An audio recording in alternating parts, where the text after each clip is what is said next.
BX1 +. Toujours plus d'actu. Voilà, il y a les horreurs de l'actualité et puis il y a un moyen de les mettre un petit peu à distance, pas de les oublier, mais de pouvoir aussi penser un petit peu à autre chose pour pas continuer à broyer du noir en permanence, c'est la culture. Et on va vous proposer de découvrir le travail de plus de 200 artistes qui sont tous des artistes bruxellois, c'est-à-dire qui sont des artistes installés sur le territoire de la ville de Bruxelles. Ils sont à partir de ce soir en exposition dans les anciens magasins Van der Borch, c'est juste en face de la galerie de la Reine. On va en parler de cette exposition avec vous. Bonjour Xavier Génicaud. Ça s'appelle Carte de visite, Art Open Kunst en néerlandais.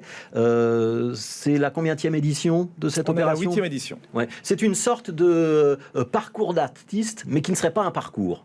Oui, c'est ça. Le territoire de la ville, avec les différentes communes, que ce soit Laken, Neder-Overumpijk, Aren, est compliqué à mettre en place pour un parcours d'artiste. Donc ici, on donne un endroit gigantesque sur lequel les artistes bruxellois peuvent venir montrer ce qu'ils font. Alors, vous dites un endroit gigantesque. Je rappelle d'abord que vous êtes le responsable de la communication du service culture à la ville de Bruxelles. Vous dites un endroit gigantesque. Ce sont des anciens magasins. Ça veut dire qu'il y a du volume. C'est-à-dire qu'il y a vraiment de l'espace. Hein ? Oui, on est sur 6000 mètres carrés quand même, avec 6 niveaux, rez-de-chaussée plus 5 étages.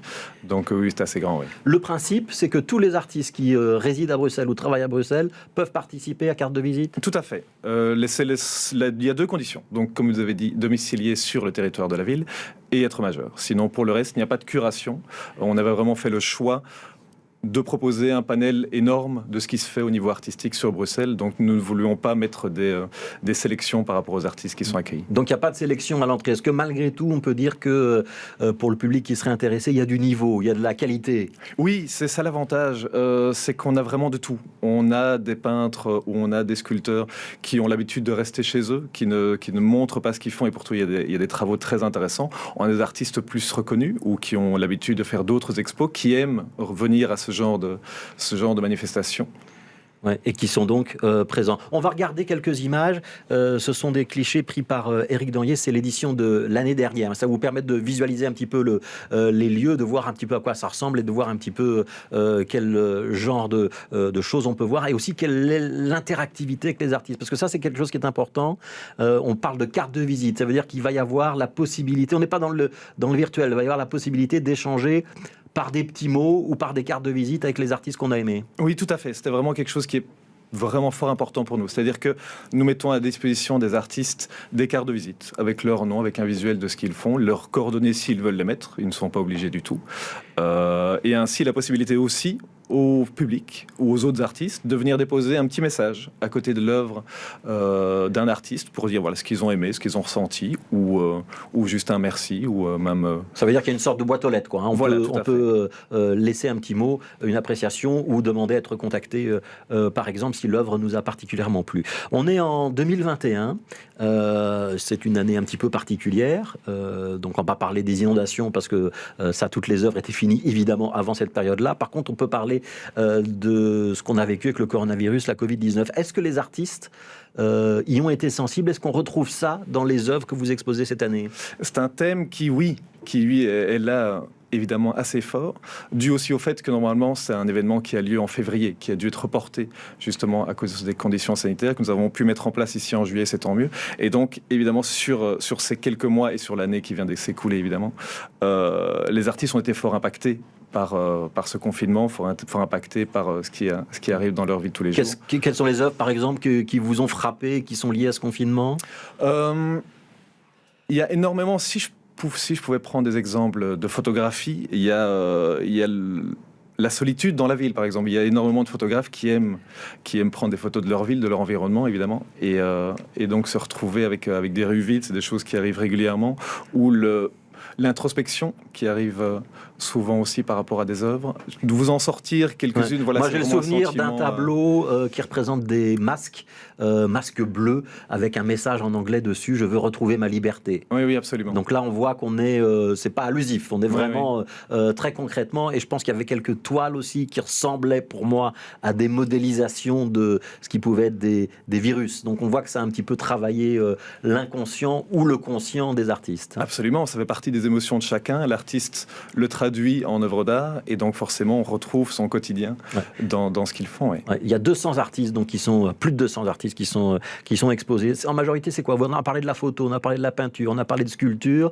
Est-ce qu'il y a une discipline qui est dominante par rapport aux autres? Et sur la durée, puisque c'est pas la première édition, est-ce que vous constatez des évolutions?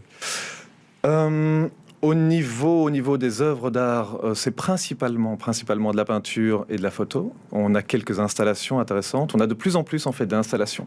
Là où au début on se cantonnait, c'est très bien aussi, mais on avait beaucoup plus d'œuvres picturales, que ce soit photo et peinture, et maintenant avec des travaux, avec des relations avec les écoles d'art par exemple, qui sont arrivées au fur et à mesure, on retrouve beaucoup d'autres. Donc des installations. Voilà. Ouais. Est-ce qu'il y a des choses participatives pour le public?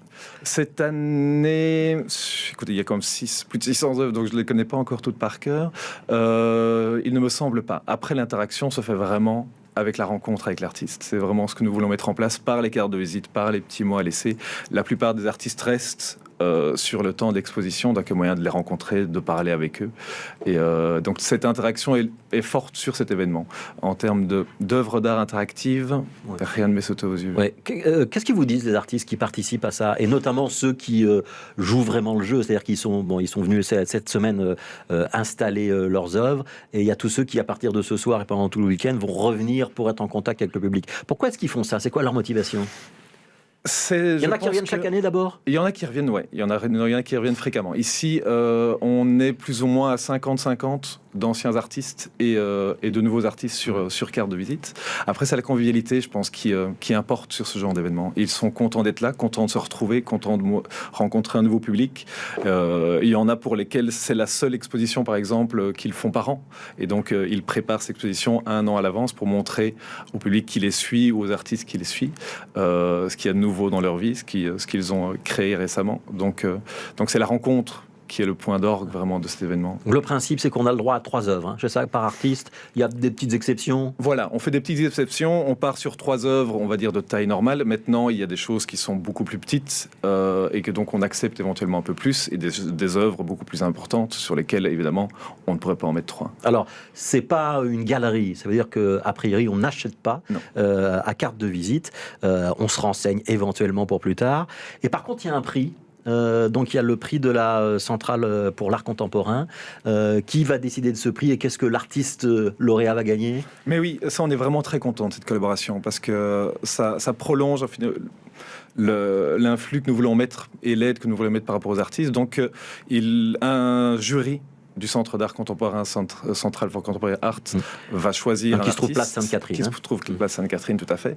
Donc, va choisir un artiste et lui proposer un espace dans le Centre d'art contemporain pour une exposition avec une date à définir avec l'artiste, évidemment. Et donc ça, on aura le résultat de ce jury Lundi, donc à la fin de l'exposition. Donc ça ouvre à partir de ce soir à 17h et pour la première c'est jusqu'à 22h30 aujourd'hui, ce vendredi, et puis pendant tout le week-end, samedi, dimanche et lundi, ce sera de 11h à 19h le week-end, de 11h à 17h pour lundi. Je ne me suis pas trompé dans les horaires.